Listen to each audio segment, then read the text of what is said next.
Ba'zan odamlar shunchaki yo'qolib qolmaydi. Ularning izlari, uylari, hattoki hayoti ham boshqalarning nomiga o'tib ketishi mumkin. Bedarak bu shunchaki film emas, jamiyatdagi xavfli haqiqatlarning ekrandagi aksidir.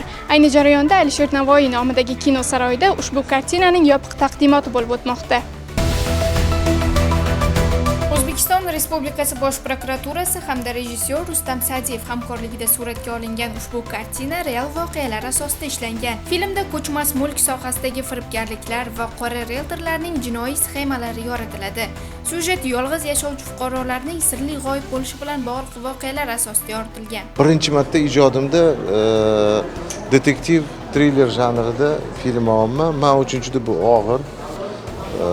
Og'irligini bitta sababi film shu ko'p qotilliklar bor-da, o'lim, qon, mana shunaqa sahnalar bor. To'g'risi bunaqa sahnalarga yo'raman. Bu qanaqadir men ijod qiladigan erkin janr emas, lekin baribir nima deydi, bu ham men uchun yaxshi ma'noda o'zimni o'zim sinab olish. Bu janrda ham odam ijod qilib ko'rish kerak.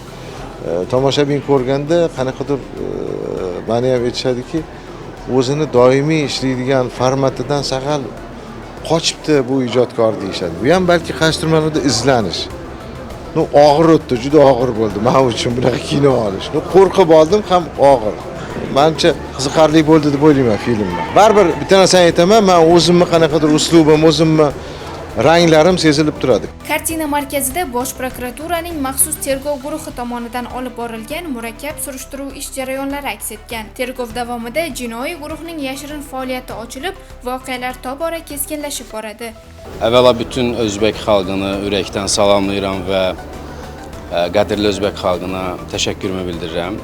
Mənim üçün bu ilk idi Özbəkistan filmində çəkilmək. Bu film əslində tək Özbəkistanı bağlayan bir hadisə deyil, bu qlobal bir hadisədir. Ümumiyyətlə, cinayət hər bir dövlətdə var və bu cinayəti araşdıran hüquq mühafizə orqanları var, prokurorlar var, milis işçiləri var və onlar çalışdıqları qədər öz xalqlarının yanında olmağa çalışırlar. Mənim qəhrəmanım Podpolkovnik Şirzad Rəsulov da belə qəhrəmanlardan biridir və film boyu çalışır ki, həm ailəsini, həm iş yoldaşlarını, həm öz Özbək xalqını, eyni zamanda da Özbək milli dəyərlərini qorusun və cinayətkarlara mübarizə aparsın. Rejissyor Rustam Sa'diyev filmda qonun himoyachilarining ish uslubi, dalillarni to'plash jarayonlari hamda tergov davridagi psixologik bosimlarni hayotiy tarzda tasvirlagan.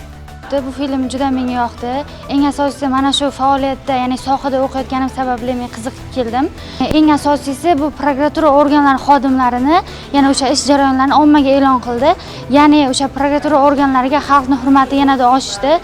Ya'ni ularning qiyinchiliklari, mashaqqatlarini o'sha xalq tomonidan, ya'ni o'z ko'zi bilan ko'rishga sababchi bo'ldi. Mening fikrim ijobiy, a'lo darajada. Ham qiziqarli, rosa o'ylantiradigan, miyani ancha charxlaydigan film, ajoyib taassurotlar. Hozir batafsil yana buni yaxshi bilish mumkin. O'sha rejissorda nima demoqchiligini aniqroq, berilgan vazifalar, aniq aktyorlar yaxshi ijro etmoqda. Taqdimot davomida mutaxassislar ushbu loyiha jamiyatdagi dolzarb muammolarni ochib berish va fuqarolarni huquqiy jihatdan ogoh etishda muhim ahamiyat kasb etishini ta'kidladilar.